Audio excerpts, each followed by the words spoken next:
Ok, para você que assistiu a gente semana passada, ou assistiu a gente às 6:30 da tarde, ou assistiu a gente agora há pouco, há 5 minutos atrás, deixa eu respirar. Boa noite novamente. Está começando mais uma palestra aqui da nossa Feira de Intercâmbio e Estudos no Japão. Eu queria saber quem está com fome. Porque se tiver com fome agora tá ferrado, né, não, Roberto? Né? Eu tô com muita fome. Acabei de acordar, são 9h17 aqui no Japão.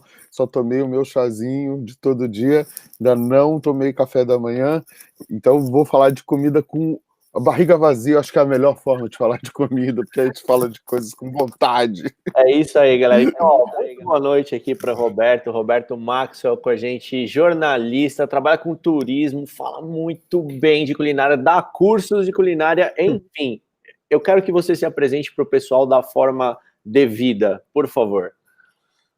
Opa, galera, tudo bem? Uma boa noite para vocês que estão no Brasil, bom dia para quem está no Japão e boa tarde para quem está no meio do caminho.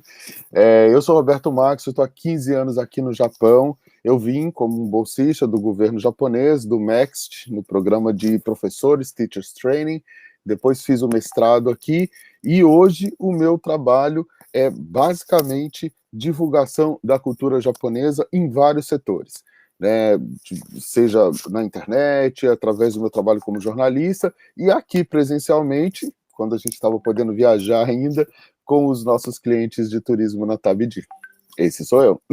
Muito bom, muito bom. A gente tem bastante assunto aqui para falar, e não só, né, com a comida em si, mas, poxa, a gente vai falar muito sobre hábitos, né? Até porque, bom, a grande maioria do nosso público, a gente está falando de estudantes, está falando de galera que está pensando em ir para o Japão, deve ter muito aquela questão de, poxa, o que eu conheço de comida japonesa, como é aqui no Brasil, qual que é a diferença, se no dia a dia, o que eu posso comer, enfim. Cara, tem muita coisa e realmente quem tiver com fome agora tá ferrado. Bom, vamos começar um pouco. Eu queria saber um pouco, assim, como que você acabou, né, se tornando essa pessoa que fala tão bem sobre a culinária japonesa, a gastronomia, e inclusive tá dando cursos sobre isso. Mas, assim, lá no começo, como que foi essa sua história de ida para o Japão e esse começo aí todo? Bem, eu nunca tinha pensado na vida em vir para o Japão. A minha ideia era estudar fora do Brasil, em algum lugar do mundo. E eu tive acesso às bolsas MEXT. Eu já tinha quase 30 anos na época. E achei que poderia ser uma oportunidade interessante. Meu conhecimento sobre o Japão na época era praticamente zero. Eu era professor de geografia, então obviamente eu sabia alguma coisa sobre o Japão, mas aquela coisa muito acadêmica, né? Não tinha muito conhecimento de vida real. E eu sou do Rio de Janeiro, que é uma cidade que tem poucos descendentes japoneses. Então quem está em São Paulo tem muito acesso à cultura japonesa, no Rio a gente não tem tanto. E foi assim, eu arrisquei, né? Eu queria muito estudar fora do Brasil, tinha essa bolsa que era maravilhosa, eu me inscrevi, eu honestamente achei que eu não ia passar, porque, enfim, eu não sei se eu estava tão preparado ou eu imaginava que eu estava tão preparado, e no final das contas deu muito certo, assim, eu acabei sendo aprovado e me vi no Japão, foi meio que assim.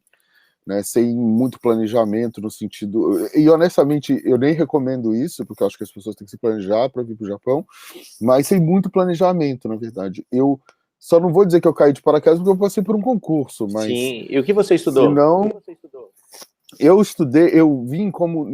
Essa Bolsa Teachers Training, ela é voltada para professores. Né? Então eu era professor no Brasil na época e eu vim meio que para entender como funciona o sistema educacional japonês. E depois eu acabei ficando, me apaixonei pelo país, pela cultura, e fui estudar ciências sociais na universidade, basicamente imigração brasileira no Japão, mas com foco em identidade, enfim. E aí eu já fui como estudante self-sponsored, né? Eu que paguei o meu mestrado e tal, porque essa é uma bolsa não renovável, né? Sim. Diferente das outras bolsas MEXT. E como que foi a sua adaptação? Você estudou no Japão e tudo mais, no comecinho, adaptação à comida japonesa. Bom, imaginando que, no começo, você já foi manjando, sabendo o que você sabe sobre a culinária?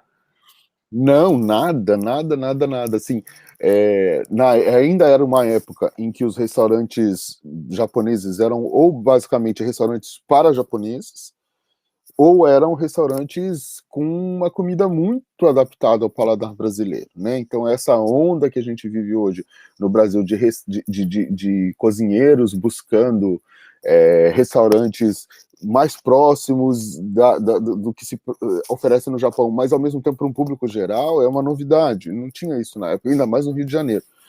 E eu era aquele tipo de cara que botava shoyu no arroz. Eu acho que isso resume bastante. O arroz japonês, ele é diferente do arroz que se consome no Brasil, ele é um arroz menor, o grão é menor, ele é um pouco mais, digamos assim, grudento, eu não gosto dessa palavra porque parece uma imagem ruim, e não é um arroz delicioso. E ele não é temperado, exceto para fazer o sushi, que é um outro prato, um outro chá, mas quando você come só o arroz, ele não leva tempero, é o gosto do arroz. E eu não conhecia o gosto do arroz, porque no Brasil a gente tempera bastante o arroz. E foi uma coisa assim, tipo, como é que se come isso sem gosto, né? Eu jogava shoyu. E aí eu ia, porque, enfim, nas universidades japonesas tem o que a gente chamaria no Brasil de bandejão, se chama shokudo no Japão, mas enfim, os restaurantes universitários, e você come junto com os outros estudantes, né? E aí os estudantes japoneses riam de mim, né? Porque, nossa, olha lá aquele cara botando shoyu no arroz, que é isso e tal. E eu fui fazendo amigos, na verdade, foi legal isso, Você porque era o cool, você era diferente. eu, Não, o Brasil. eu era o cara estranho, né? Provavelmente eu e os outros estrangeiros também, mas enfim. E aí as pessoas se aproximavam, e ainda mais que eu tinha uma certa idade, né? Eu já tinha 30 e estava a maioria dos estudantes da graduação, 20 e poucos anos. Pensavam, nossa, aquele coroa ali estranho, vamos conversar com ele. E eu era esse tipo de cara, minha relação com a. Assim, a única coisa que realmente veio espiritualizada, não sei de onde, talvez de outras vidas, é o hashi. Eu nunca fiz aula para usar hashi e eu sempre soube usar hashi. Eu demorei Que são os palitinhos. bastante, cara, para conseguir pegar. E é uma coisa assim, que aqui você ensina para as crianças em casa, ensina na escola, porque realmente é uma ferramenta. Também a gente ensina as crianças a comer com colher, com garfo no Brasil, né? Mas, enfim, é uma ferramenta. E é impressionante como sempre foi intuitivo para mim, desde que eu cheguei, eu sabia usar. E as pessoas ficavam assim, nossa, mas você usa o hashi também, só que você bota shoyu no arroz. Eu era esse tipo de cara. O Brasil é maravilhoso, cara. O mundo tem que ser colonizado pelo Brasil, assim, em pedaços. Ó, vamos lá. Beleza, você me falou um pouquinho assim da sua chegada. E aí, se você parar para pensar no dia a dia, porque a gente aqui no Brasil, como a cultura é bem diferente da do Japão, mesmo que a gente tenha bastante acesso, por exemplo, que você disse, São Paulo, cara, tem um restaurante japonês em cada esquina, né? Uhum. E assim, ainda assim, por tudo que a gente vê da cultura oriental, ser bem diferente da nossa, talvez a gente pensa, uau, se eu for para o Japão, provavelmente o que eu tenho de comida japonesa aqui deve ser um pouco abrasileirada, deve ser um pouco no modo light da experiência. Como que é no dia a dia aí no Japão? A alimentação é muito diferente? Os estudantes, assim, o que se come no dia a dia do Japão? O estudante, ele vai basicamente fazer, provavelmente, a maior parte das refeições, e talvez até todas as refeições, no restaurante universitário. Né? Enfim, é mais barato, é mais econômico do que cozinhar até em casa, muitas vezes, a refeição é muito barata, e é uma refeição completa, é o que a gente chama de teishoku, né? Então vai vir um arroz, vai vir uma sopa de miso, uma sopa, pode ser outra sopa também, mas em geral é uma sopa de miso, vai vir uma proteína, uma saladinha e algum tipo de picles, enfim, é uma refeição completa, e aí você gasta aí $5 nisso, né? É extremamente barato, principalmente para os padrões japoneses. E nesses restaurantes universitários, você tem uma gama de opção de refeições relativamente grande. Então você vai ter comida japonesa, japonesa mesmo, né? E você vai ter o que eles chamam de yoshoku, que são adaptações de pratos ocidentais para o paladar japonês. Então, de um modo ou de outro, você consegue manter algum tipo, né, de alimentação que você conhece, né? Ou você vai comer, sei lá, um frango, você vai comer algum empanado, tem empanado de porco, que é delicioso, tonkatsu. Você vai comer salada, que é uma coisa que no Brasil, né, não sei hoje em dia, mas na minha época se comia bastante. E o arroz, feijão, essas coisas já é um pouco mais complicado. Mas, enfim, você consegue manter alguma normalidade nesse tipo de comida. Só que é um... Como é que eu vou dizer? É um... É um banquete ali, né, de várias opções, né? Então, tipo, você vai aos poucos começando a provar as coisinhas diferentes que tem. Né? Então, enfim, o restaurante universitário vai ser a tua primeira referência quando você é estudante da gastronomia japonesa, tanto a coisa do dia a dia, que os japoneses comem em casa, quanto até de alguma coisa ou outra mais diferente. Outro espaço, digamos assim, né, que vai ser o espaço que os estudantes costumam comer bastante, são as lojas de conveniência. Aí no Brasil a gente tem a loja de conveniência, né, de posto de gasolina, que é aquela coisa super cara e com não muitas variedades, mais bebidas Só e tal. besteira. Aqui a loja só besteira, é. Aqui a loja de conveniência é uma loja de conveniência mesmo, né? E isso significa que você vai ter uma gama de coisas, desde os bentôs, que são as marmitas, completos também, uma proteína, um arroz, ou algum outro carboidrato, enfim, uma saladinha, uma coisa mais ou menos completa, e bebidas, chás, refrigerantes, assim, à vontade, além de outras coisas, salgadinhos, também tem as besteirinhas que se come, e o onigiri, que é um bolinho de arroz, às vezes recheado com alguma coisa, às vezes não, às vezes só salpicado, que é meio que a coxinha dos japoneses, né? Tipo, é um bolinho que você compra em qualquer loja de conveniência, ou às vezes em alguns restaurantes pequenos, locais, que é um snack que te sustenta por algumas horas. Né? Então a loja de conveniência é um outro espaço bastante frequentado pelos estudantes. E muita gente assim aproveita para, porque é uma gama, né, de macarrões instantâneos que tem aqui, é uma coisa, né, muito típica, né, de estudante comer eu seria macarrão desse. instantâneo. Eu como Então, de para tudo, provar mas isso. o macarrão. E aí tem uma gama de macarrões instantâneos aqui, de sabores diferentes, e marcas, e tamanhos, né, do copinho, baciazinha e tal. Enfim, eu comia muito isso no começo também, né? Mas com o tempo você vai vendo que dá para você comer outras coisas. Porque, na verdade, tem uma outra coisa que a gente não está muito habituado, que é o de comer a marmitinha. Né? Quer dizer, na minha época, eu não sei como está no Brasil hoje, mas de comer marmitinha. Então eu via aquela comida pronta ali, eu ficava assim, não quero. Aí É preferia mais do comer um macarrão trabalhador, instantâneo. né? É o trabalhador que leva, né? Isso, tipo, eu via ali pronto, eu falei assim, como que essa comida pode estar boa ali, entendeu? Ah, você compra a marmitinha que fica ali. Não é que nem, por exemplo, você Que vai num tá ali. restaurante, eu vou comprar uma marmita que o cara faz lá na hora tal e te dá a marmita. Não, tá lá, ela é Não, tem refeição. lugares que são assim, mas de uma geral na loja de conveniência já tá pronta. Então eu olhava para aquilo ali e ficava assim, não, né? E aí Esse comia. peixe cru e tal. Tipo, o que seja. Eu até ficava mais preocupado com as coisas quentes, né? E aí eu ficava olhando aquilo e falei, não, gente, eu não vou comer isso, não é possível.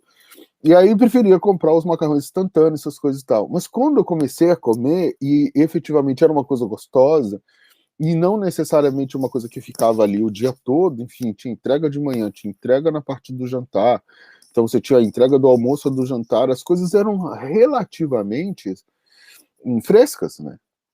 E baratas. Então eu comecei a comer e a gostar daquilo. Enfim. Interessante. E olha só, a gente tem várias perguntas, essa que eu acho que cabe bem fazer agora. Ó. O Portal da Língua Japonesa está perguntando. Boa noite. O sabor da comida japonesa é diferente do sabor da comida japonesa feita fora do Japão? De um modo geral, sim, né? Vem, a gente precisa pensar o seguinte, que quando você abre um restaurante de comida estrangeira, né, num país, você tem que pensar também nos costumes e no paladar das pessoas desse país, né? Então não tem muito jeito. Não dava para fazer o tempo todo, e eu acho que alguns restaurantes até conseguem fazer isso no Brasil de algum modo, mas é muito difícil de você, primeiro, reproduzir sem os mesmos ingredientes, e aí a gente pode falar do Brasil em vários aspectos de acesso mesmo, ingrediente de preço para importação de determinadas coisas e tal, e também o paladar das pessoas locais, né? Então, realmente é difícil você manter um restaurante japonês com sabor totalmente japonês e conseguir prosperar. Isso em qualquer lugar do mundo, não é só no Brasil, não. Além disso, eu acho que existe uma coisa que a gente é acostumado com comidas muito temperadas, né? A gente usa muito alho, muita cebola, muito sal, muito açúcar. E, de um modo geral, e isso não é para tudo, mas para uma série de coisas, a comida japonesa ela é um pouco mais leve nessa coisa do tempero. Mais do que o tempero, o importante é o sabor do ingrediente. Então, por exemplo, o arroz não ter tempero tem a lógica de que você precisa saber o gosto do arroz. E eu fico orgulhoso porque hoje em dia eu consigo comer arroz e saber esse arroz não é legal. Esse arroz eu não gostei, isso não tá bom. Isso é avançado. Olha, modéstia à parte, o meu arroz é o melhor arroz do mundo. Eu faço um arroz muito bom, mas é porque ele é muito bem temperado. Agora, saber essa diferença que nem você falou, assim, sem tempero e tudo mais, é bem avançado, cara. Porque arroz, supostamente não tem gosto, mas tem. E é gostoso. É que nem o e café. Eu acho que esse que é o... Quando as pessoas tomam exatamente. sem açúcar. Vai aprendendo a diferença dos gostos de determinados grãos e tal, do processo de, né? É a mesma coisa. Tipo, tem arrozes bons, tem arrozes muito bons e tem arrozes passam, né?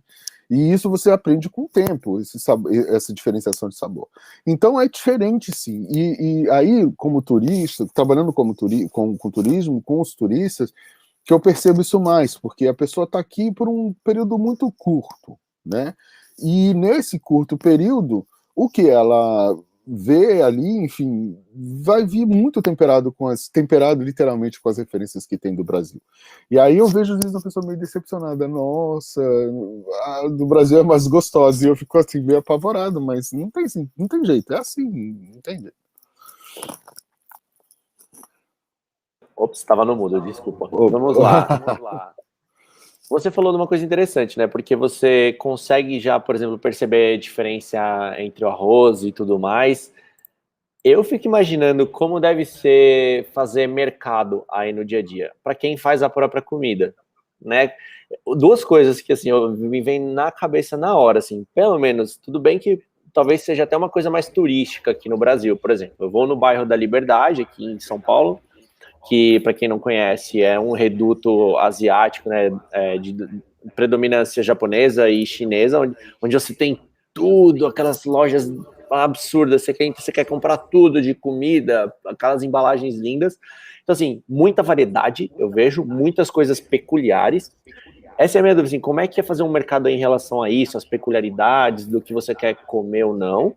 E a segunda pergunta, como entender as coisas que estão naquelas embalagens? Porque, assim, a galera vai pro Japão, o pessoal chega lá, tá estudando, o pessoal não sabe o japonês avançado para, por exemplo, ver uma embalagem, imagino eu, com aqueles kanjis, o caramba todo. Como que é isso no mercado na hora de você comprar a própria comida? Bicho, é uma aventura de erro e acerto enorme até você conseguir ler as embalagens, porque eu comprei muito sal no lugar de açúcar. O pior de todos nem é esse, né? Porque aí depois você vai acostumando com a textura e tal, aí você vai botando, enfim. E sal e açúcar você sempre precisa, mas eu me lembro que no começo eu vi uns pães recheados com uma coisa assim meio escura, bonita assim, e eu ficava assim, nossa, delícia, né? Pão recheado com chocolate, vou provar isso. E aí eu ia comer o bagulho e era um pão recheado com doce de feijão. Clássico, e, tipo, né? Clássico. Esse é um mico clássico que você paga. É muito complicado no começo, sem dúvida, quando você não sabe ler, porque você não sabe a diferença mesmo, você não sabe o que está escrito nas embalagens. As embalagens, de modo geral, às vezes vem com uma ou outra palavra em inglês que não te ajuda muito, não, às vezes te atrapalha até, entendeu? Então, tipo, no começo é meio sofrido. Óbvio que os vegetais e tudo você identifica de cara, o que você conhece, porque na verdade vai ter muita coisa diferente, mas, de um modo geral, você tem que apanhar um pouco das embalagens até você descobrir exatamente o que é cada coisa. E não só para comida, para produto de limpeza, para tudo, para tudo. Somente produto de limpeza, porque comida, querendo ou não, você ainda olha e consegue, sei lá, vai ver que isso aqui é óleo, vai ver que isso aqui às vezes não é óleo, é mirim, é outra coisa. Mas, enfim, você erra muito no começo. E eu acho que faz parte, entendeu? Faz parte do teu processo de descoberta, porque quando você começa a descobrir que você entendeu que aquela embalagem é uma embalagem de sal e não de açúcar, você, nossa, eu dei um passo, sabe? Eu aprendi. Então faz parte, sabe? Você tem que encarar isso com a naturalidade de quem está aprendendo, entendeu? Então, enfim. Agora, por outro lado, é um mercado muito rico em diversidade de coisas. Se você entra no supermercado normal, a quantidade de verdura, de legume que tem é excepcional, assim, sabe? E você fica assim, gente, o que eu faço com isso, né? Tem uns brotinhos, assim, o que eu faço com aquilo? Isso é para comer? É para fazer o quê? É para plantar dentro de casa? Enfim, é muito gostoso. Então, quem gosta de cozinhar, e eu acho que a gente tem uma geração diferente da minha, que é uma geração que valoriza a comida em casa, é uma geração que valoriza a comida saudável, é uma geração que valoriza fazer suas próprias coisas, vai deitar e rolar, porque vai chegar no supermercado e falar, nossa, tem tudo isso que eu posso levar para casa e vai poder, entendeu, criar. Quem estuda, em geral, ou vai morar num dormitório, ou vai dividir apartamento com alguém, ou vai morar sozinho, então tem que se organizar nesse sentido, né, porque você vai estar compartilhando cozinha com outras pessoas. Mas é uma experiência muito gostosa de você aprender, conhecer os ingredientes, provar as coisas.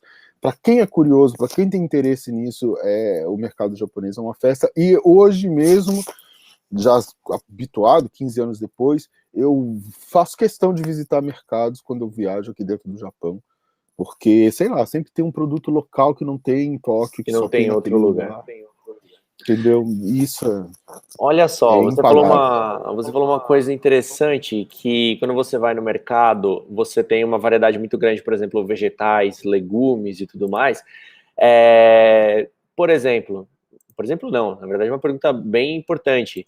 Uma pessoa que ela é vegana, se ela mora no Japão, como que são como é que é a variedade, a chance dela, é fácil ser vegana no Japão, se ela fizer a própria comida, né, para comprar no mercado, ou, por exemplo, para uma pessoa que come fora, como que é essa questão do vegetariano e vegano no Japão? Isso é um problema, na verdade. E é interessante porque a imagem que a gente tem, né, no Japão, né, a comida vai ser a mais saudável, vai ser super fácil, tem muita verdura, não sei o quê, e é bem complicado. Porque a base da comida japonesa, a base dos sabores, né, o umami, né, que é esse quinto sabor que é a base, né, da comida japonesa, ele geralmente é extraído de animal. Né? Então é um peixe lascado, se chama katsuobushi, né? Você seca o peixe, defuma, ele fica bem durinho, aí você lasca, e aquelas lascas você retira um caldo, com outras coisas também, você retira um caldo, e com esse caldo você faz quase tudo, praticamente tudo que tem sabor de comida japonesa leva esse caldo, e ele é de origem animal. E não é uma coisa assim, um ingrediente explícito, né? Tipo que você, sei lá, você vê um hambúrguer é uma coisa, você já imagina que ele possa ser vegetal, animal e não vegetal. Então é muito difícil nesse sentido, você tem que realmente se informar. E essa ideia do veganismo, vegetarianismo não pegou ainda por aqui. É uma coisa que está em processo, começa a ter, com o aumento do turismo internacional e no Japão, o número de restaurantes oferecendo comida vegana aumentou, mas tem um outro lado aqui no Japão, nos restaurantes, que é o nicho. O restaurante, de um modo geral, ele é bastante nichado, né? Então, tipo, diferente de em outros lugares que você vai e tem pratos e uma ou duas ou três opções veganas, o que você vai encontrar aqui é restaurantes totalmente veganos, totalmente vegetarianos. Né? Essa coisa de ter uma opção vegana, uma opção vegetariana é mais raro do que em outros lugares do mundo.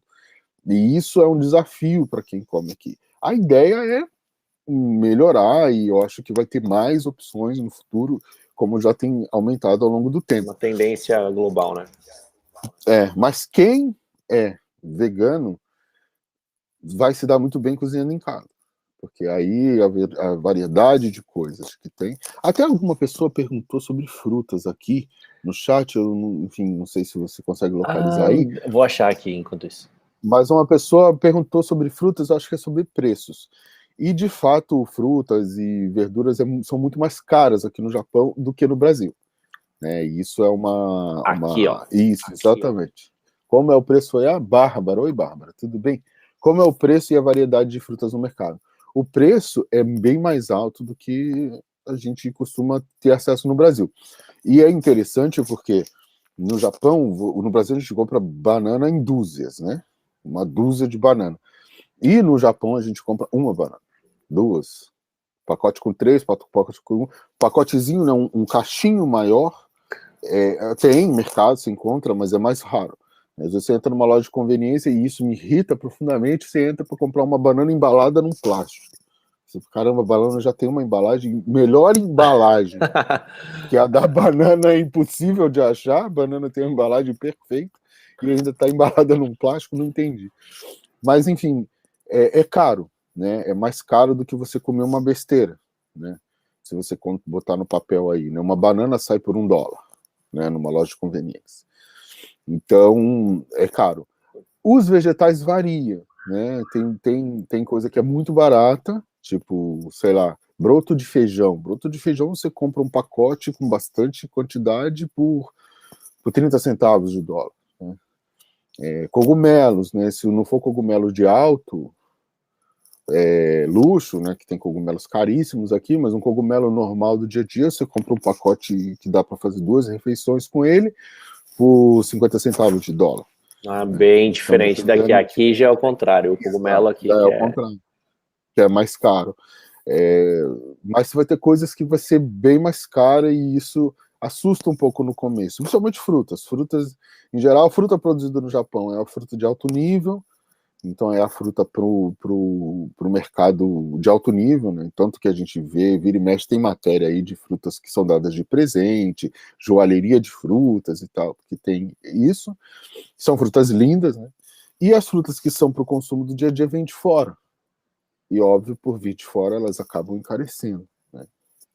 Olha só, você está há 15 anos no Japão, eu imagino, né, que você já está calejado, já deve ter mudado bastante os seus hábitos alimentares, não sei como é que era no passado aqui no Brasil, mas é o seguinte, eu queria saber de você, como que você ir para o Japão, se isso afeta muito, assim, a forma das pessoas comerem, não só, tipo, vou comer muito, um pouco, mas, assim, como ela encara o alimento, visto que eu sei que no Japão tem alguma coisa do alimento sagrado e tudo mais, e queria saber também, junto com a pergunta da Giovana aqui, que ela falou, não, é essa a pergunta?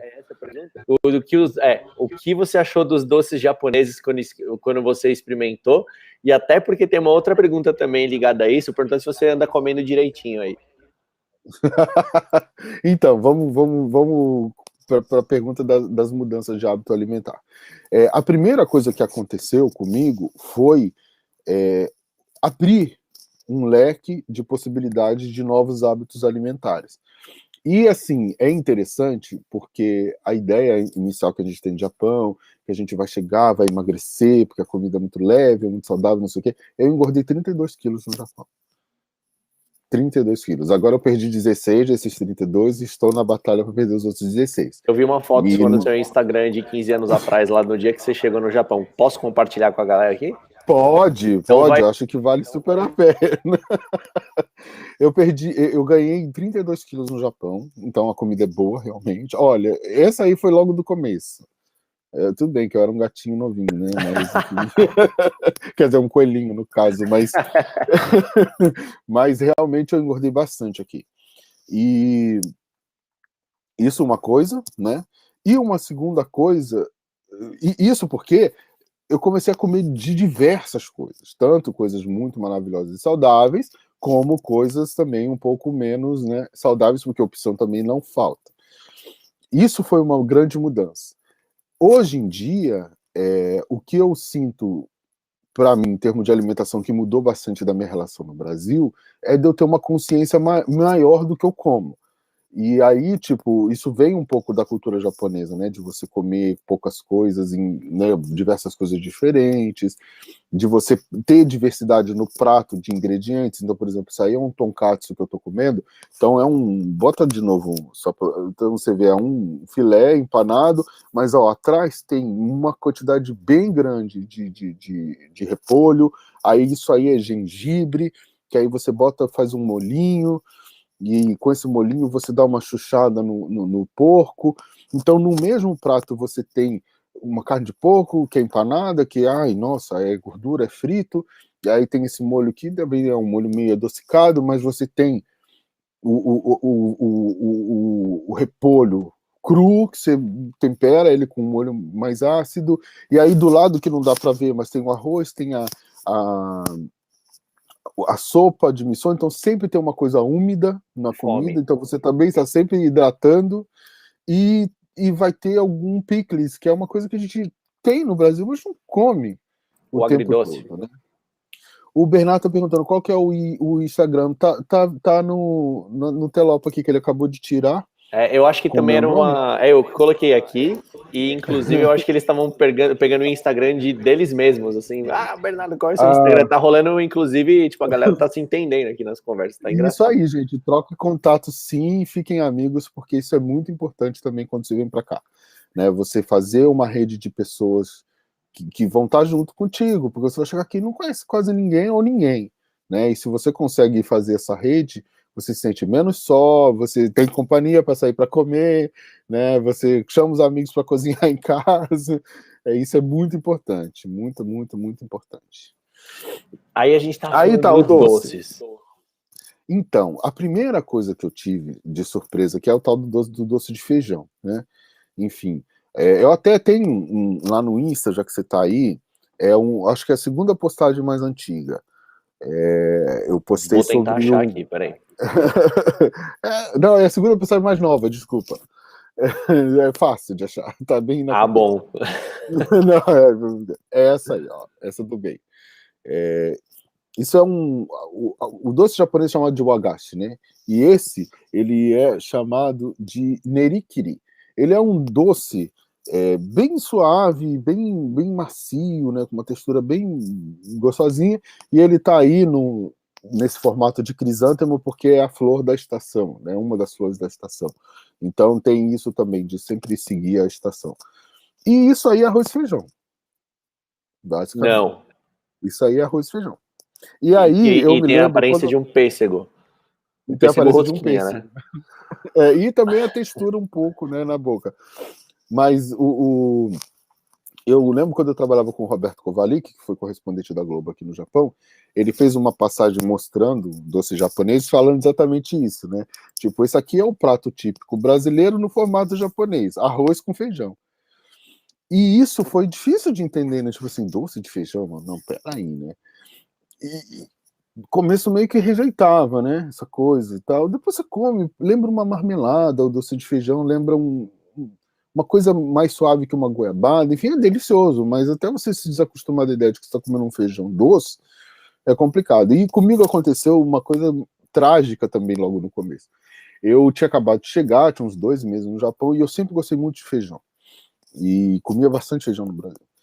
E aí me convidaram para uma senhora que o filho dela estudou no Brasil, jogou bola no Brasil, fez treinamento, futebol, e jogou num pequeno time aí no Brasil por um tempo. E ela adorava os brasileiros, porque ela disse que os brasileiros acolheram o filho dela com carinho, com atenção. Então, toda vez que ela sabia que tinha um brasileiro na cidade, ela queria convidar esse brasileiro. Ela também dava umas aulas, tipo explicadora para umas crianças, e ela queria falar do Brasil com essas crianças e também receber esse brasileiro na casa dela. Então eu fui convidado, não falava japonês, então lá do meu jeito eu falei um pouco do Brasil para essa criançada. E no final ela falou assim: olha, eu fiz uma surpresa para você. E quando eu cheguei, era uma panela de feijão gigante, feijão do jeito que a gente come no Brasil, né? Então, tipo, eu falei, nossa, vou me esbaldar hoje. Ela me deu uma cuia daquelas sarada. Coitado de quem ficar do meu lado. Feijão. Rapaz, quando eu comi o feijão era doce. Ela não conhecia a receita, ela tinha visto, sabia que no Brasil se comia feijão, e ela falou, deve ser doce, né? E ela Cara, fez doce. olha E só. eu botava uma Não, pode colherada na continuar. boca e ficava louco, sabe? Tipo assim, e tinha que comer, porque a mulher tava ali, coitada, toda feliz porque fez feijão para mim. O Então eu comentário demorei a gostar de do, doce de feijão. o comentário do Rodrigo aqui, doce de feijão com chá verde e sorvete. Um dos 4 cavaleiros do apocalipse da gastronomia japonesa. Eu não sei se você tá falando que isso é bom ou é ruim, viu, Rodrigo? Olha, Depois você explica isso melhor. esse Rodrigo aqui, ele é da organização. Ele mora aí no Japão. Eu acho que ele tá falando de uma Então forma ele tá irônica no bom. positiva.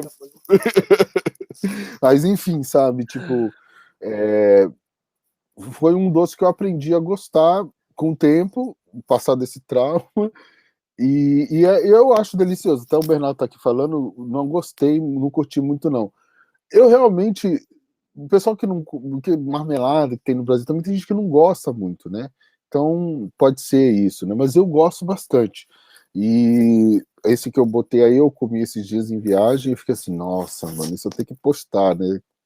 Vou ver que tem esse tipo de doce. Agora, em termos de doçura, os doces japoneses são bem menos doces que os nossos. Então, esses dias uma colega Tudo, estava né? contando que Eu acho que eu no mundo estava inteiro. contando, acho que sim, a gente é muito viciado em açúcar. Eu tenho uma colega que estava colocando esses dias assim que ela nunca mais ia fazer brigadeiro para os japoneses, que era um absurdo que ela fazia brigadeiro e as pessoas comiam um e largavam o resto e ficava sobrando, não sei o quê, que ela não ia fazer nada para quem não sabe apreciar o que é bom na vida. E eu assim, eu entendo, né? É decepcionante, porque brigadeiro é uma coisa que a gente é apaixonado desde criança no Brasil, né? Mas o brigadeiro é muito doce. Né? Imagina que leva açúcar, leva leite Leite condensado, leva condensado, chocolate adoçado. chocolate doce, né? Chocolate com açúcar, né? Chocolate ao leite e tal. Então não tem não é um quando não sei quem foi, um chefe francês falou mal aí do brigadeiro, o pessoal ficou louco com ele, querendo expulsar ele do Brasil, mas é uma Cara, coisa, eu não sei quem foi, não sei quem foi. Mas foi uma confusão que deu que eu lembro. Mas, gente, o brigadeiro. Acho que hoje se faz brigadeiro de forma diferente, mas o brigadeiro clássico mesmo, ele não tem contraste nenhum. Né? É ele muito é difícil doce, de doce, comer. doce. É que Ele é agora, doce, aqui no doce. Brasil, tudo tem uma vertente gourmet. Então, você tem o brigadeiro gourmet, aí sempre tem uma coisa mais leve e bem mais cara. Água gourmet, né? O pessoal gourmetiza tudo aqui. Mas enfim, eu aprendi a gostar dos doces japoneses e isso fez bem para minha saúde, inclusive, porque eu tinha bastante tendência a diabetes, né? Então o doce ter menos açúcar ajudou bastante e sal também para pressão e tal. Enfim, eu engordei bastante e isso é uma coisa que eu estou cuidando e tem ficado cada vez melhor. Mas eu percebo que o meu paladar mudou. Quando eu vou ao Brasil, eu tenho mais dificuldade de comer doces, eu tenho mais dificuldade de comer as comidas salgadas. Eu passo mal com algumas comidas brasileiras, tipo, por causa do sal. E aí eu entendo, porque eu tinha tanta azia no Brasil também, né? Nesse sentido que você falou de ter menos sal, eu acho que não significa necessariamente ter menos tempero. Por que que eu estou perguntando isso? Sim. Eu não conheço o Japão, mas, por exemplo, quando eu viajei para a Austrália, lá tem muita influência da comida asiática. E assim, eu não comi comida japonesa lá, porque eu falei, puxa, eu tenho uma fartura tão grande de comida japonesa no Brasil, mas eu experimentei muita coisa, por exemplo, Coreia, Tailândia, várias outras, e que por característica, e as coisas que eu comi lá são intensas, são fortes pra caramba de sabor. Tem essa diferença do Japão com esses outros países? Tem, bastante. Porque é aquilo que eu falei, o importante na gastronomia japonesa não é o tempero, é o ingrediente. Então, por isso também que o ingrediente tem que ser de alta qualidade, porque você vai temperar ele o mínimo possível. Tem exceções, tem coisa, por exemplo, o omelete de Tóquio é extremamente doce e tal, tem exceções, mas o sabor do ingrediente é mais importante do que o sabor do tempero. E isso, você percebe que também, sei lá, se mora em Tóquio, você vai comer muita comida de outros países, né? Então, quando você vai num restaurante indiano, que o tempero é importante, principalmente o tempero picante é importante. Os pratos chamam Ou quando você curry, né? Você escolhe o curry com alguma coisa. Exatamente. E aí você sente bastante a diferença desse ponto de vista. Eu vejo muita gente aqui que chega e que prefere comer comida chinesa, porque a comida chinesa é mais parecida com a nossa em termos de uso de tempero, né? Então a pessoa fica assim meses comendo comida chinesa. E como às vezes nem sabe a diferença, acha que está comendo comida japonesa, mas ela prefere ir para os restaurantes de comida chinesa porque pelo menos o sabor vai bater um pouco mais. É um período de adaptação, não tem muito jeito, né? Eu acho que a gente tem que viver esse período também, não tem que ficar se forçando, porque eu acho que calha às vezes de você ficar se forçando a comer determinadas coisas e acabar não gostando, entendeu? E isso, tipo, sei lá, não é uma boa, né? Não é uma boa. Ó, uma pergunta interessante que vou juntar com a pergunta do Bernardo aqui. Cara, o Bernardo, ele é onipresente, assim, ele tá em todas as lives, Ô, cara, é Bernardo, surreal. quero te ver aqui no Japão. Inclusive, o Bernardo não trouxe o cavaquinho aqui para Japan House, infelizmente. Vamos lá.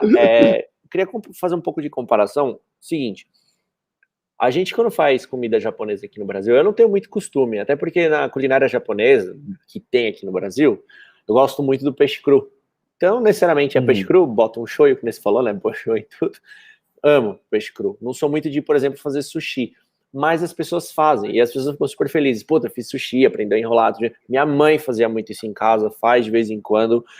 E por que eu tô falando isso? O Bernardo tá falando aqui, se tem alguma comida, receita, que você indicaria pra galera aqui no Brasil, pra galera que é amante da cultura nipônica, fazer, e que é de boa, dá pra gente fazer por aqui. Dicas de Roberto Max. Diga, Roberto Max. Eu acho que uma comida que é muito fácil de fazer no Brasil é shogayaki, né? Buta no shogayaki. Buta é porco, né? Então é carne de porco.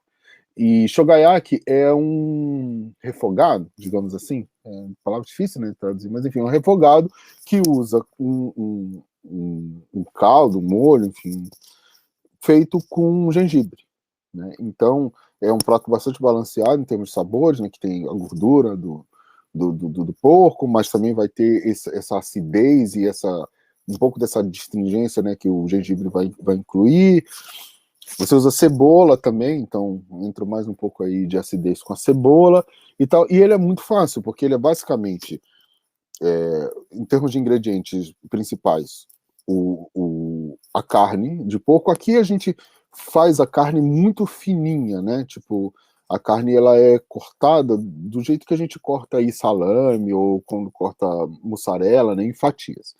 Mas você pode fazer com carne em pedaço também, não tem problema nenhum. Tem uma foto bacana ali dessa que você colocou, lá em cima do pork shogayaki. Acho que dá para dar uma ideia.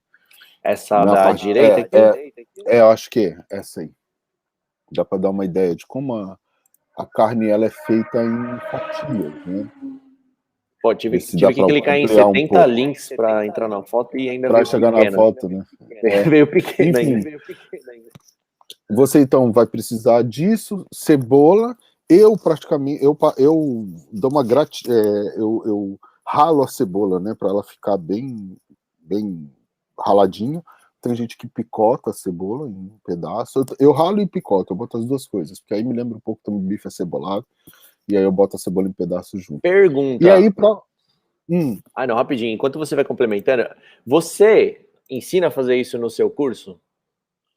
Não, porque o meu curso ele é de questões históricas e antropológicas, sociológicas, mas vai ter um curso novo em breve, mais prático, digamos assim. É isso que eu gostaria de saber. Prático de ogro, né? Eu não sou cozinheiro e eu ofereço algumas experiências, né, em que eu faço alguns pratinhos, mas é pratinho bem simples de fazer. Mas enfim, isso aí você faz com pouquíssimos ingredientes, que tem no Brasil, shoyu, mirim, fácil de encontrar, e é um refogado, então não tem nem muito mistério. Você pode dar uma temperadinha com sal, com pimenta do reino, eu gosto de fazer as duas coisas. E eu até na brincadeira eu dou uma flambada com cachaça também, porque leva açúcar na receita. Eu não gosto de pôr açúcar nas minhas comidas. Muito bom. Salgadas. Galera, siga ele aqui, eu tô deixando o Instagram dele aqui, ele divulga os cursos dele por lá, eu já dei uma olhadinha, até por isso que eu tinha perguntado se era o curso, se tinha a ver com isso. Ele tem diversos... Não. É um curso mais sobre quem quer conhecer a questão social, histórica da gastronomia. Eu, infelizmente, não sou um puta cozinheiro como eu gostaria de ser. Mas é um bom apreciador e sabe falar muito bem. Exato. Falar muito bem é parte sua, apreciador com certeza. Bom, então falando assim, já que você viajou muito e é um bom apreciador, para as pessoas que estão indo para o Japão, para a galera que está planejando estudar, para quem está, porque tem gente assistindo a gente aqui que está no Japão.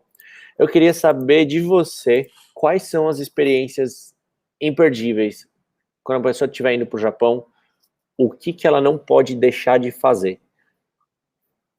Ixi, em termos de gastronomia ou em termos de tudo? Primeiro Gastronomia. comer, não pode deixar de comer. Não pode deixar de comer. Olha, eu acho que uma boa porta de entrada para quem não tem muito hábito de comer comida japonesa é comer lamen. Né? A gente pensa em lamen, a gente já imagina macarrão instantâneo, essas coisas, e o lamen, que o Japão é uma outra história. Quem está em São Paulo tem acesso a uns bons restaurantes de lamen. Eu gosto muito do Tamashi, eu gosto muito do Jojo, e enfim. O lamen, ele é basicamente, como tá dando aí para ver no vídeo, um macarrão, né? Que ele pode vir servido dentro de uma sopa ou com uma sopa em separado para você dar uma chuchada, e vem com acompanhamentos. Aí esse aí tem broto de bambu, tem o chacho, que é um porco marinado e gostosinho, e esse ainda tem ali um lagostim, né? Que é uma maravilha. Mas enfim, esse aí é o soba, é um outro tipo de macarrão, que também é super gostoso, só que em geral ele pode ser servido quente ou frio, mas esse que tá aí, ele é servido frio. Então eu acho que é um segundo momento, digamos assim. Ó. Esse outro que tá passando aí agora é um lamen também. E aí, ó, você tem um ovo cozido, bastante cebolinha, esse estilo de lamen ele leva bastante cebolinha.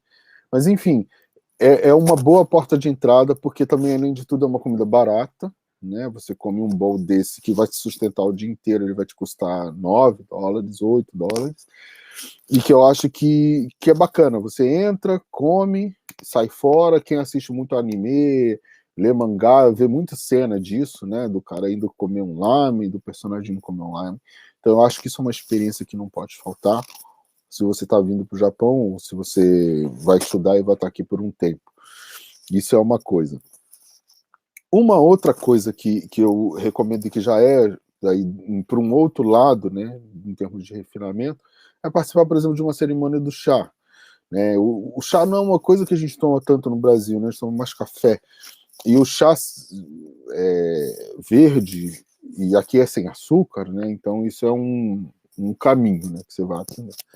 Mas a cerimônia do chá, além dela ser, enfim, uma experiência de você tomar um chá diferente, que é o matcha, o chazinho batidinho, então ele é cremoso, espumante e tal, na boca às vezes, tem todo uma etiqueta, né, do serviço, né? Então a senhora chega, ela serve com aquela educação toda. Enfim, uma cerimônia mais longa, ela é um pouco mais complexa, mas enfim, começar devagarzinho, né, e conhecendo essas etiquetas japonesas é bastante interessante, essa delicadeza, esse olhar, né, para o momento de comer. E não é só o sabor, né?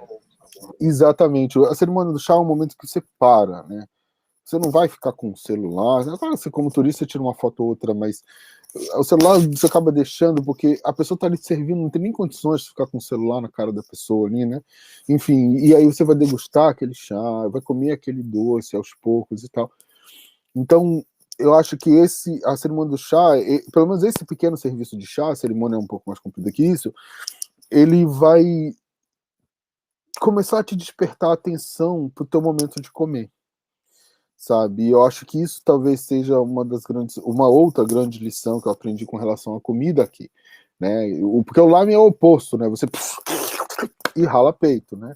Então, tipo, é meio que os dois extremos, digamos assim, sabe? E uma coisa influencia a outra, porque depois que você começa a se habituar com essa coisa do tempo de comer novamente, quando você come um lamen, você já não consegue comer correndo desse jeito, né? Você começa a olhar para o lado, nossa, é bonito, tem isso, tem aquilo, e você começa a provar primeiro o caldo, você prova o macarrão, depois você prova junto, você começa a ficar mais atento ao sabor do que você está comendo, sabe? Então, são dois extremos que, no final das contas, acabam também um influenciando o outro. Olha só, antes de eu te fazer a próxima pergunta, é o seguinte, né? Eu tô vendo o pessoal conversando entre si aqui nos comentários, e uma dessas pessoas maravilhosas aqui é o Rodrigo, que falou do cavaleiro, o doce de feijão com sorvete, tá? O cavaleiro negro da culinária. O Rodrigo, para quem tá assistindo, aquela pessoa que sempre aparece aqui nas lives, falando tudo sobre universidades, manja tudo sobre educação no Japão, esses dias ele teve a pachorra de me mandar uma foto dele numa cumbuca comendo feijoada com cuscuz e fez o reboco em cima jogando farofa. Então, assim, pra galera que tá... Tem uma galera que tava perguntando sobre comida brasileira no Japão, eu acho que a organização do evento já está dando um bom exemplo de, sim, você pode fazer comida brasileira no Japão. Como é que é a presença da comida brazuca por aí, Roberto? Olha, assim, tem duas fontes, digamos assim, né? Uma fonte, enfim, acho que boa parte das pessoas aqui já sabem, mas existe um grande número de imigrantes brasileiros no Japão, são quase 200 mil, um pouquinho mais de 200 mil, enfim, estou meio fora da conta, mas acho que é quase 200 mil. E, obviamente, que para essas comunidades, que em geral moram em algumas províncias específicas, né, que tem mais industrialização, as pessoas trabalham na indústria, tem as lojas que servem, né, enfim, oferecem não só os restaurantes, mas também lojas, né, que oferecem supermercado e tal, comida brasileira. E como a gente está no Japão, que é um país em que serviço de entrega funciona assim, que é uma beleza, quase todas essas lojas têm serviço de entrega em outras províncias, né? Província é o equivalente aos estados do Brasil, né? Então, o pessoal que fala estado de Aichi, de Shizuoka, tá errado, é província. Mas, enfim, as províncias têm enfim, como é fácil, né, de você espalhar essa comida, mandar pelo serviço de entrega, então esses mercados oferecem. Então isso é uma coisa.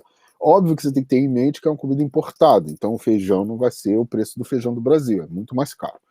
Mas para quem sente saudade e quer cozinhar em casa, tem possibilidade, é muito fácil. Quem mora em Tóquio tem muitas churrascarias aqui em Tóquio. Infelizmente tem pouco restaurante, tem um restaurante agora que oferece pratos à la carte, que eu sinto mais falta do que realmente churrascaria, apesar de eu gostar bastante de churrasco. E são caras, infelizmente. Tipo, às vezes você vai jantar Eu achava que churrascaria era uma coisa só do Brasil, assim, o rodízio. Não, aí tem as churrascarias rodízio do Brasil aqui, né? Assim, o mesmo sistema, né? E aí você gasta ali, de bobear num jantar, $60, o que é um preço muito alto para um estudante, né?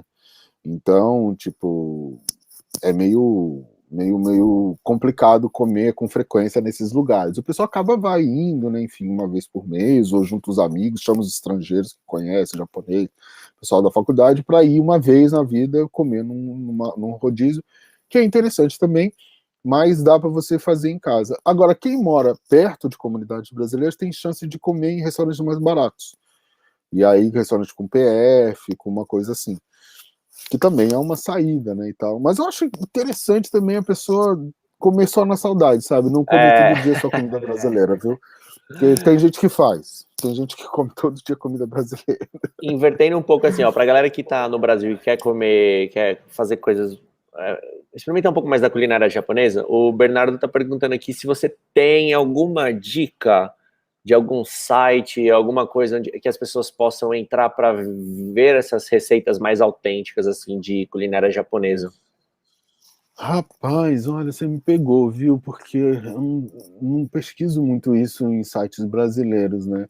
Mas eu me lembro que eu apresentava um programa na NHK na rádio chamado. Como é que era o nome do programa? Ixi, não era Japão Fantástico, era um outro programa. Não, eu apresentava o Japão Fantástico. O outro programa era um programa de culinária, que eu não vou lembrar o nome agora. Mas, enfim, eles têm as receitas no site da NHK em português, e eles têm as receitas desses pratos. E são pratos interessantes, porque são pratos do dia a dia, que os japoneses comem no dia a dia. Tem pratos mais sofisticados também, mas são pratos interessantes. Eu sei que ali tem umas receitas em português, e eu vou ficar devendo, viu? Porque realmente, quando eu já pesquiso em japonês. Esse é o site em inglês, né? Então é só procurar o português, Aqui, exatamente. vou até Sabor do deixar o Japão, o link. nome do programa. Vou deixar o O link pra programa galera aqui, ó. NHK. Então, quer ver, dá uma descida para ver se aparece alguma coisa, porque a programação mudou bastante por causa do coronavírus, né? Enfim, aí tem live, programas, aprenda japonês. Enfim, eu não deve ser por aí, live in programs. E aí o Sabor do Japão é um programa que tem essas receitas. Enfim, eu não sei como é que tá a programação, mas tinha no site as receitas também. Então ali é um lugar interessante. Né? Ó, tem uma pergunta aqui que é interessante, ó, da Giovana. Como são os bolos de aniversário no Japão? Nossa, essa Giovana, bem específica. Assim, é bem específica, mas é uma coisa importante, porque a gente comemora aniversário religiosamente. Os japoneses não comemoram tanto dessa forma. Os mais jovens estão aprendendo a comemorar aniversário.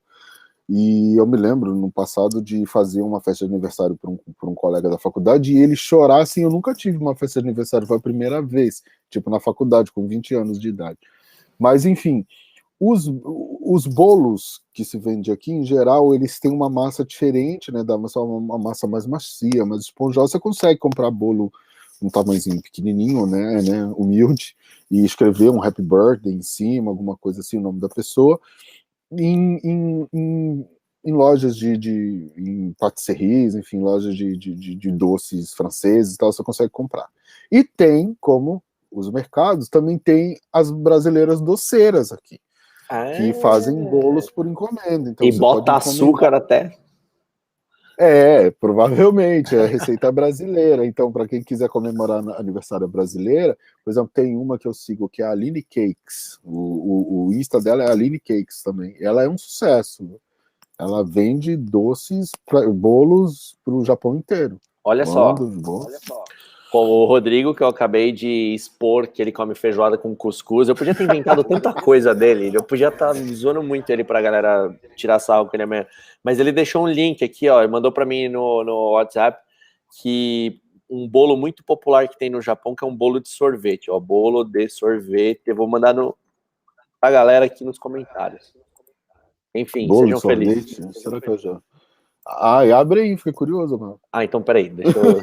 Agora deu você, que é vamos falando de outra coisa aqui. Eu não, nunca você comi não tomou café da manhã ainda. É só depois do almoço. Eu tô com fome. Deixa eu ver aqui, olha. Nossa, do Baskin Robbins. Tem um bolo do Pokémon ali, do Pikachu, cara, tem isso... do Doraemon. Olha isso, cara. Meu, isso é muito legal do Japão. Assim, por isso que quando eu vou na Liberdade eu vou sem carteira, porque pode ser um bolo, mas olha a embalagem, não é nem embalagem, sei lá, olha o que os caras fazem. A apresentação, né? Você compra de raiva. Olha isso aqui. E isso é uma coisa que eles falam bastante, né? A comida não adianta, não adianta a comida ser só gostosa. Ela tem que também encher o teu coração, entendeu? Ela tem que seduzir os seus olhos, né? E eu até postei um story ontem falando isso também, tipo, um sorvetinho de baunilha que eu comprei nessa viagem última que eu fiz, no mesmo lugar que eu comprei aquele doce, ele vem apresentado de um jeito que você fica assim, caramba, é um sorvete de baunilha, pô, bota na casquinha, tá certo, entendeu? Mas vem salpicado com né, o melaço, aí umas coisinhas por cima, aí uma flor do lado, não sei o quê. E você fica assim, nossa, é muita coisa. O que mais? Eu não consigo subir desse seu chat. É porque você vê só uma parte.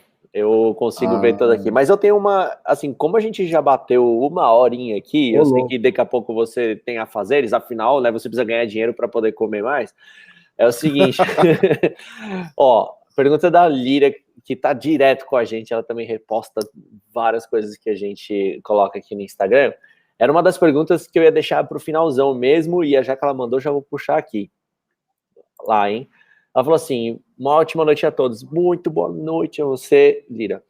Caro Roberto, o Japão é conhecido também por sua criatividade contínua e inovação. Desculpa, criatividade e contínua inovação na culinária. E aí ela mandou aqui, qual foi o prato, e essa é a pergunta que eu ia fazer para você também, qual foi o prato mais excêntrico que você provou da culinária japonesa? Eu acho que eu vou decepcionar, viu? Porque eu não acho a culinária japonesa excêntrica, né? Vixe, então eu tô com medo do que você já comeu. Eu não acho. Então, eu tô aqui tentando pensar. Acho que a coisa mais cêntrica que eu comi no Japão, e que não é uma coisa que se come fácil, não é uma coisa que tem em qualquer lugar, então que fique claro que é uma coisa muito limitada, foi grilo. Foi um lamen que tinha um grilo em cima. E eu comi esse grilo, e é até gostoso, mas também não sei se eu pediria novamente, porque é grilo, afinal, né? Tem, Mas foi a coisa. tem sabor? O grilo tem. E ele é bastante crocantinho também, na verdade. O, nas montanhas, e é isso foi o que a senhora contou nesse lugar, tinha esse hábito de você comer insetos, né? Que esse hábito foi se perdendo, enfim, com a modernização, industrialização e tal. E aí esse lugar ele serve, mas tipo assim, é uma coisa bem pontual, assim, não tem todo dia, você não vai achar no mercado, é uma coisa bem pontual. Grilo a Até alguém granel. comentou aqui uma outra coisa de sushi de cavalo, né? Carne de cavalo, uma carne de cavalo é carne, assim, não é Ó, exatamente. então Né? se você falou do de cavalo, eu devia ter trazido o Rodrigo para essa live, cara. Porque Ô, ele tá mandando. Rodrigo. Olha o que ele mandou para mim agora no WhatsApp aqui, ó. Ah. Ele só mandou Ô, assim, Rodrigo, não manda no WhatsApp, não, manda no chat, pô. ele só mandou aqui, ó. Sorvete de peixe. De peixe, Isso é exatamente. avançado, cara. Isso Mas o que é eu bem penso é avançado. assim, eu entendo, assim, é realmente estranho, mas o que eu penso é assim, é peixe, mano. Não é nada que a gente nunca tenha comido, entendeu? O que eu acho uma coisa, sei lá, muito, como é que eu vou dizer, muito exótica, seria comer um escorpião, sabe? Eu não comi, inclusive, eu fui na China, mas não comi.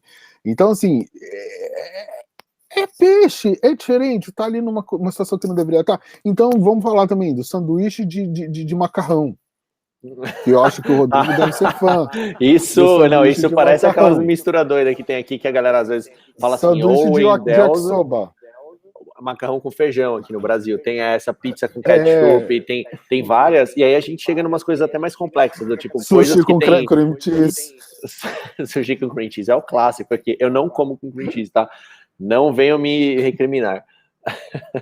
Ó, então, a Giovana tá perguntando se o sorvete é de peixe. Provavelmente nem é de peixe, não sei, mas pode ser também. Tem lugares que tem esses sorvetes exóticos. Tinha um que tinha sorvete de cavalo e tal, mas são lugares que fazem esses sorvetes estranhos para eles serem estranhos mesmo, entendeu? Não é uma coisa que você come no dia a dia, sabe? Então, tipo, sorvete de wasabi. Sorvete de wasabi é relativamente mais comum, né? Que você come em lugares que tem wasabi e tal, você consegue comer. Mas realmente, assim, os ingredientes que os japoneses usam, de um modo geral, são coisas que a gente conhece, entendeu? Tirando os vegetais, acho que o vegetal é um pouco mais difícil, e a variedade de peixe, mas é peixe, a gente conhece. Às vezes eu levo o pessoal para comer em sushi, aí a pessoa não come, sei lá, ouriço do mar e tal, mas nunca comeu um ouriço do mar para saber qual é o sabor, né? Então, enfim, eu não sei. É meio complexo. Porque realmente eu não acho a culinária japonesa exótica, mas eu entendo, tem essas coisas aí. Até o Rodrigo falou que é para ser turístico, é para ser diferente. Ninguém vai pedir todos os dias um sorvete de peixe, sabe? Eu já comi sorvete de miso, já comi sorvete de lamen, já comi sorvete de várias coisas, mas é feito para isso mesmo, para chamar atenção, sabe? E coisas. Enfim, no dia a dia você come pouquíssimas coisas. Talvez, ó, uma pessoa tinha perguntado, passou aí, sobre o natto. O natto é o grão de soja fermentado, né? E ele é meio gosmento, lembra um pouco a aparência do quiabo. Olha o sanduíche aí Sanduíche de macarrão. de yakisoba, né? Enfim, o natto é uma coisa diferente pra gente, porque primeiro é fermentado, a gente não come muitas coisas fermentadas, né, no Brasil, e segundo porque é uma coisa que tem um cheiro, para mim, engraçado, eu gosto de queijos, e então o cheiro não me incomoda, mas para muita gente o cheiro chama bastante atenção. Eu nunca comi natto, e agora eu quero comer, mas eu tô esperando que eu quero gravar um vídeo sobre natto, então eu quero pegar a reação, né, da primeira mordida, digamos assim. Mas é uma coisa estranha para o brasileiro comer natto, por exemplo, né? E aí, realmente, eu tenho que admitir, né? Mas, ó, a Agatha tá falando aqui, adoro natto, entendeu? E tem gente que ama, é isso, eu amo e eu deixo, entendeu? É o mesmo caso de fígado no Brasil, né? Tem gente que ama, tem gente que odeia. Exato, eu Eu sou amo. daqueles que eu nasci amando fígado, depois que eu descobri o que era, sabe aquela que você Para. É, É o o coração de Alessandro galinha. falou que quase vomitou, né? Não aguentou engolir o natô. Então é isso, é ame ou odeio, entendeu? E aí o Rodrigo tá falando, é difícil de gostar, mas é muito saudável. É uma coisa que os japoneses comem bastante e que é realmente, né, diferente. Cara, eu Então tô é isso, adorando assim, a tem participação do coisas. Rodrigo aqui, tipo, no chat, assim. Ele tá literalmente um capítulo à parte da live aqui. Um capítulo à parte, é. Assim, eu tô tentando ler, não consigo ler tudo, mas é isso. Ó, o pessoal tá perguntando que gosto de pepino do mar. Eu nunca comi pepino no mar. Não é uma coisa tão comum de encontrar, né? O ouriço, ele lembra, o ouriço lembra um caramelo salgado, Nossa, o cara. sabor. É gostoso. Eu adoro ouriço, adoro. Ah, Ó, o o natô. Natô. Então a aparência não ajuda, né? Parece um catarro e tal, né? Para algumas pessoas. Mas, enfim, pessoas comem bastante aqui. É uma comida do dia a dia, sabe? Muito bom. Ó, galera, como é por conta de horário, a gente tem outras obrigações.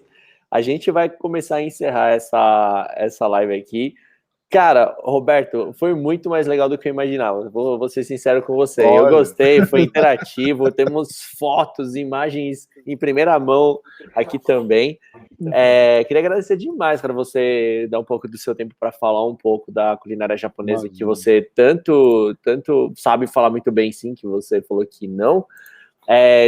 Enquanto a gente estiver falando aqui, eu vou deixar, galera, não deixem de seguir aqui o Instagram dele, tá aqui, ó, Roberto Maxwell, não é difícil de achar, super fácil.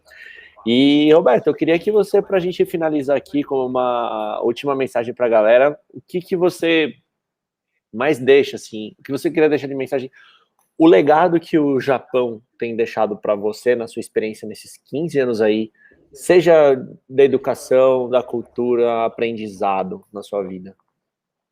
Olha, eu acho que o Japão ele deu uma reviravolta, fez uma reviravolta na minha vida, né? Eu acho que eu cheguei aqui num momento muito difícil, né? E de muita ansiedade, de muita necessidade de mudar e tal. E eu consegui encontrar um espaço para me reinventar, para recriar a pessoa que eu sou hoje. Então foi uma oportunidade que eu sou muito grato quando você me fez o convite. Eu falei isso para você, que eu participaria, porque eu sou muito grato ao Japão pela bolsa de estudos que eu recebi, porque isso mudou a minha vida.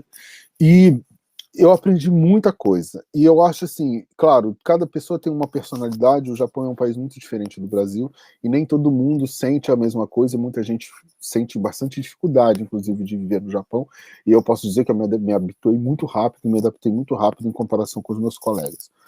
Mas o que eu digo para quem quer vir estudar para o Japão é que, em primeiro lugar, venha de coração aberto, sabe? Tipo, o Japão que a gente vê em anime, em mangá, é um Japão que existe também, mas é um Japão, né? Então, não venha só com essa visão, né, de Japão que divertido, alegre, não sei o quê. O Japão é um país, como todo país do mundo, que tem seus problemas também, e é um país que tem uma cultura que, né, está aprendendo a lidar com outras culturas. Então, vem de coração aberto, né? Mas venha. O Japão me ensinou muita coisa e me ensina todos os dias. Eu gosto muito de morar aqui. Eu pretendo morar aqui até o fim dos dias. Não pretendo voltar ou morar em outro país. E eu recomendo às pessoas que venham, mas que venham com o coração aberto, venham conscientes de que vão passar por dificuldade de adaptação, vai ser um processo. A gente no Brasil não é preparado para viver sozinho, e diferente do Japão, que é um país que as pessoas são preparadas para isso, porque você pode perder seus parentes todos num terremoto, né? Então, desde criança você é preparado para ser uma pessoa capaz de viver só. E venha com essa disponibilidade de aprender e de fazer amigos, como o pessoal está aqui fazendo, não perca essa essência, né, da gente brasileiro, que é de ser gregário, fazer amigos, e eu acho que você tendo esses dois pilares, a consciência de que está indo para um lugar muito diferente, e a sua essência de uma pessoa que vai buscar, segregar e procurar outras pessoas, você vai conseguir ser feliz aqui no país, estudar, aprender, e ou voltar para o Brasil e levar isso que você aprendeu, ou ficar aqui se for seu objetivo, com bastante, enfim, vai ser bem sucedido se você vier com essa consciência. Eu acho que é isso. Cara, agradeço demais. amei a mensagem e, por favor, com a sua permissão, se você deixar eu gravar essa partezinha aqui e colocar para os nossos estudantes nas nossas redes sociais, que eu acho que foi a mensagem mais bacana que foi passada até agora no evento aqui, de todo o conteúdo que a gente fez. Claro, por favor. Muito obrigado, cara. Obrigadão. Te ajudar. E eu acho que foi no momento perfeito. Assim, desculpa, né? Assim, o pessoal fez um monte de perguntas, eu não consegui também, né, enfim, acompanhar. O pessoal que for no meu Instagram e tal, pode puxar assunto, puxar pergunta, e uma pessoa perguntou, posso conversar com você sobre alguma coisa? Pode, vai lá no Instagram e tal, que eu sempre à disposição respondo o mais rápido que eu conseguir, para vocês, enfim, quem tiver dúvidas sobre a vida no Japão, sobre questões aqui, pode procurar lá que eu estou à disposição, espero poder ajudar. É isso aí, muito, muito obrigado, e galera, acho que vocês têm que concordar comigo que foi uma mensagem perfeita para encerrar a última webinar, a última live do nossa agenda de conteúdo antes do evento principal amanhã, que é às 7 horas da noite, com as universidades. Né, uma mensagem muito boa de uma pessoa que tem uma experiência muito rica no Japão, tá há 15 anos, já passou por tudo, já estudou, já se formou, trabalha com o Japão, fala de comida, fala de turismo, já ganhou 30 e tantos quilos, já perdeu 16, tá sabendo muito bem, então, ajudar as pessoas com... Deve de tudo um pouco aqui no país. É isso aí. E só para lembrar vocês, né, última vez, né, meu papel é esse, amanhã, às 19 horas, a área de consultas com as universidades, as escolas de japonês, as autoridades do governo do Japão, assim como a Embaixada do Japão no Brasil, vão estar presentes na área de consulta. Vocês podem se inscrever pelo feiradojapão.com. Entrem, acessem, façam um bom uso, pois o evento vai ser muito bacana. Nosso objetivo é esse aqui. O meu objetivo com o Roberto aqui, com o evento de amanhã, é trazer informações qualificadas e diretas para vocês, sem que vocês tenham que ter muitas barreiras para encontrá-las. Então, por favor, participem e aproveitem essa oportunidade. Roberto, muito, muito obrigado, cara. Bom dia, na verdade, para você aí. Bom dia, vou começar agora. E espero encontrar você no dia que eu visitar o Japão aí, para você me ensinar algumas coisinhas. Mas com certeza. Valeu, gente. Muito obrigado também aí por assistir e até mais. Obrigado a todos. Muito boa noite. Até amanhã.